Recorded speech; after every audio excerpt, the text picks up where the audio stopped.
¿Y si todo lo que crees sobre el discípulo amado fuera una mentira? No una mentira cualquiera, una mentira sagrada, una mentira que cambió el curso de la historia humana.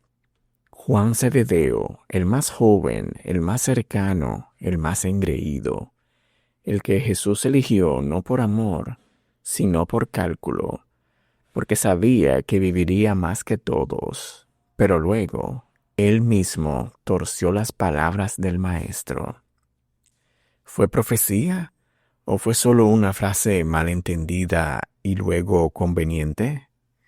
La verdad está enterrada bajo siglos de dogma, de íconos, de evangelios reescritos, y hoy te la revelamos, no como historia, sino como enigma, como mensaje oculto, como chispa divina que aún arde en tu mente. ¿Listo para descubrir qué realmente dijo Jesús antes de que se lo llevaran?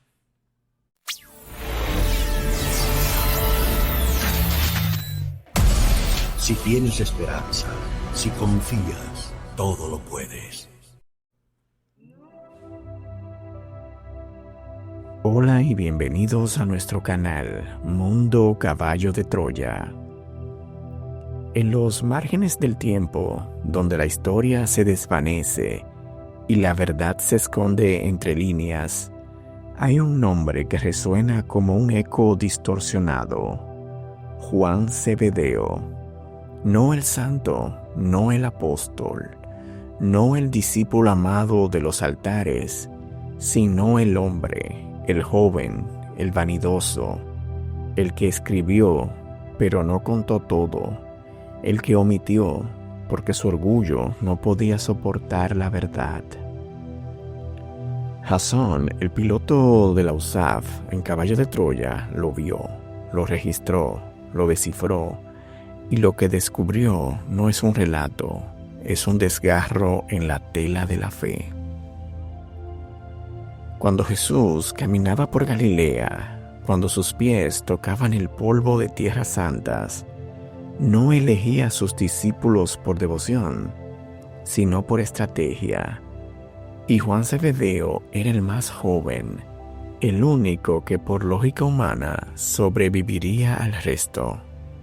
Así que Jesús le encargó algo más valioso que un evangelio: cuidar de María, de la madre, del corazón roto del Maestro, no por cariño sentimental, sino porque Juan sería el último testigo vivo, el portador de la memoria, el que cerraría el círculo. Pero Juan no fue fiel al mandato, fue fiel a sí mismo, a su imagen, a su lugar en la historia. Y así nació la leyenda, la creencia de que Juan no moriría, que esperaría hasta la segunda venida. ¿Cómo? Con una sola frase, una frase ambigua, una frase pronunciada a orillas del mar de Tiberíades, el Yan, después de la resurrección de Jesús. Pedro, celoso, desafiante, preguntó a Jesús: Señor, ¿qué será de éste? Y Jesús respondió: Si quiero que Juan permanezca aquí al marcharte tú y hasta que yo vuelva, ¿en qué te concierne?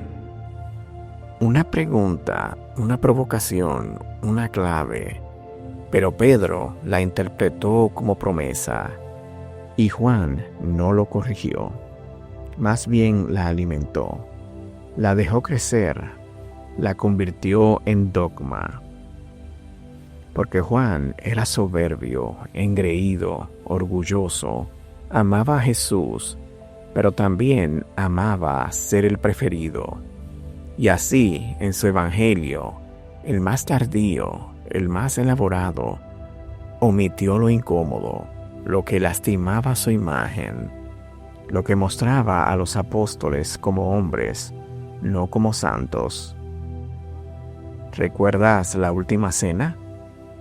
Esa escena sagrada donde todos se disputan los divanes. Juan lo borró, porque no quería mostrar que incluso entre ellos había egoísmo. Hubo pelea, hubo jerarquía, hubo humanidad, y Jasón lo vio, todo lo vio, y lo anotó, porque en el caballo de Troya no se escribe historia, se registra realidad, cruda, desnuda, sin ornamentos. Pero la ironía más cruel es que Juan sí murió en Éfeso a los 101 años. No fue inmortal, no esperó la segunda venida, no fue el guardián eterno, fue un hombre que vivió y que mintió por vanidad. Pero pongamos las cosas en contexto. La leyenda bíblica de que Juan Zebedeo sería el discípulo que no moriría nace de un malentendido muy concreto en el cuarto evangelio. Al final del evangelio de Juan se narra una escena íntima junto al lago donde Jesús resucitado habla con Pedro y al ver que éste se gira hacia el discípulo al que mal llaman el que Jesús amaba, el maestro pronuncia la famosa frase: Si quiero que Él permanezca hasta que yo venga, ¿a ti qué? Tú sígueme. A partir de esas palabras, la comunidad cristiana primitiva empezó a especular si Jesús decía que ese discípulo permanecería hasta su regreso. ¿Significaba eso que nunca moriría? El propio evangelista aclara que Jesús no afirmó que no moriría, sino que fue un comentario mal interpretado por los hermanos. Sin embargo, con el paso de los siglos, la tradición fue solidificando la idea de que ese discípulo amado, identificado por la Iglesia como Juan Zebedeo, gozaría de una longevidad extraordinaria, o incluso de una especie de inmortalidad velada. Surgieron leyendas que lo situaban vivo en lugares remotos o dormido hasta el fin de los tiempos. Y esa imagen mítica de Juan como el que no verá la muerte se incrustó en la imaginación cristiana popular. Ahora bien, cuando uno se adentra en el universo de Caballo de Troya, esto toma precisamente ese hilo suelto de la tradición y lo convierte en una puerta sugerente. ¿Y si la lectura literal que hizo la Iglesia no fuera la única posible? ¿Y si el verdadero discípulo que no moriría no fuera Juan Zebedeo, sino otro testigo cuidadosamente oculto en la historia? En la saga, Eliseo se presenta como un observador privilegiado, un piloto de la USAF que ha convivido con Jesús de Nazaret, ha escuchado de primera mano sus enseñanzas y ha consignado en diarios secretos aquello que los evangelios callaron o no comprendieron. Es un hombre que, según la lógica interna de la obra, sigue vivo en nuestro tiempo, moviéndose en las sombras, custodiando documentos que podrían cambiar para siempre la visión de Jesús histórico. Desde esa perspectiva, la frase permanecer hasta que yo venga puede releerse no como una promesa de inmortalidad biológica, sino como la misión de continuar en este mundo, de algún modo hasta el momento en que la humanidad esté preparada para una revelación mayor. En ese contexto, no resulta descabellado imaginar que el verdadero portador de esa misión no era Juan Zebedeo, sino Eliseo, un discípulo moderno, no contado entre los 12, que ha visto al Jesús real, lo ha amado, lo ha seguido y permanece. Así, la vieja leyenda bíblica se reinterpreta. El discípulo que no moriría podría no ser un apóstol del siglo I, sino un testigo incómodo del siglo XX-XXI, que sigue vivo y silencioso, aguardando, como en Caballo de Troya, el momento exacto en que la verdad pueda por fin ser contada sin mutilaciones.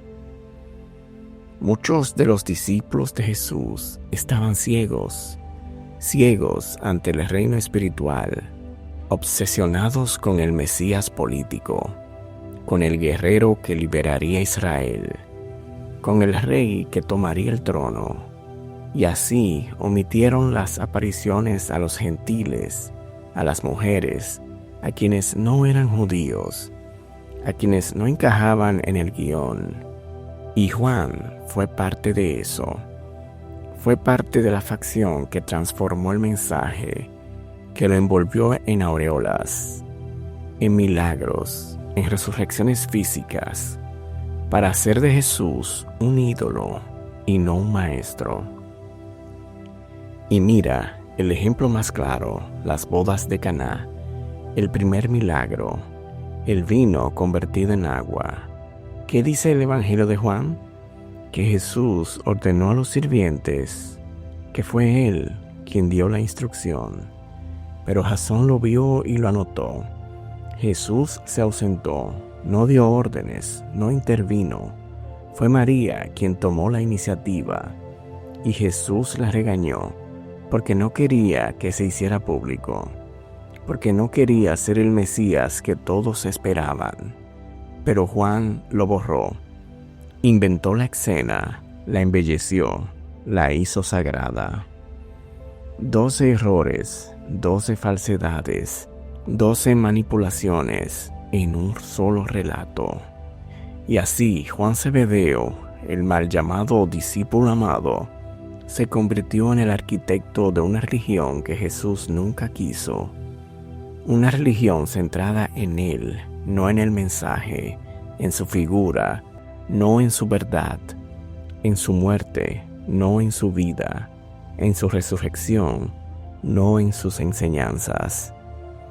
Pero la promesa, la verdadera promesa, no era para Juan, ni para Pedro, ni para nadie en particular. Era para todos, para ti, para mí, para cada ser humano. La promesa de la vida eterna, no como recompensa, sino como herencia, como derecho, como chispa divina que arde en tu mente, que late en tu alma, que espera a que la recuerdes. Porque Jesús no vino a salvarnos, vino a recordarnos quiénes somos, hijos del Padre Azul, inmortales por naturaleza, libres por designio, sin necesidad de iglesias, sin necesidad de dogmas, sin necesidad de discípulos que tergiversen su palabra. Juan Zebedeo fue un hombre con defectos, con vanidad, con talento, con fe, pero también con error. Y su legado en ese error, esa distorsión, esa religión que se construyó sobre una frase mal entendida y una verdad olvidada.